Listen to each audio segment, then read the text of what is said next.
In 1903, Lizzie Magie created the Landlord's Game, the predecessor to Monopoly as we know today. In the original version of the game, it was used as a critique of capitalism. It was used by leftist academics and Quakers to illustrate how landlords could easily exploit their tenants under the capitalist system. And this was very significant during a time when America's economic and political state were very moldable. The game was eventually stolen by Charles Darrow, a vacuum salesman, and sold to Parker Brothers, now owned by Hasbro, and the game was rebranded to Monopoly.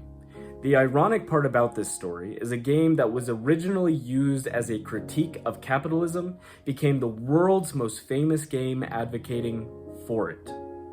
And at the same time in early America, we see another game that was facing a very similar transition.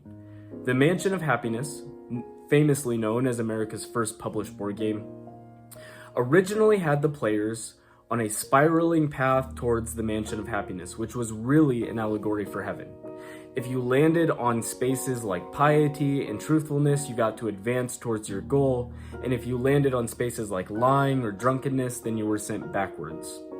If this feels familiar, then it should. This game was originally inspired by Mokshapatam, which was a game in Jain philosophy used to show how virtues would send you up towards nirvana, while snakes, representing vices, would send you back. You guys might know it better today as snakes and ladders.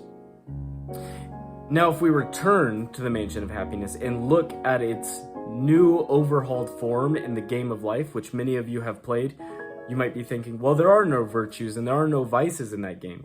The game is all about acquiring money and status in the largest family in an effort to reach the millionaire estates and have the biggest mansion.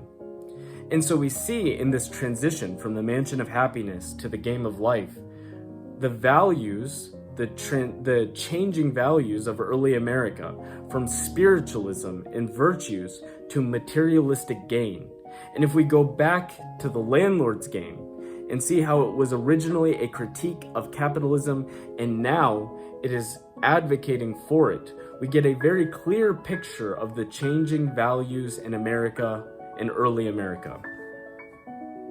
And I don't think that we can blame anyone who are playing these games. These games had their debut in the 1930s to 50s when the Great Depression was going on, during a time when acquiring money and status and property was very difficult. And so these games were a form of escapism that let people role play. And so I want to leave you with the idea that perhaps these games have imprinted on us and the prior generations the new ideal of what it really means to win in America. I would love to see a movie made about this. I would love to see Lizzie Magie's story in a motion picture. I think that would be wonderful. Thank you for listening.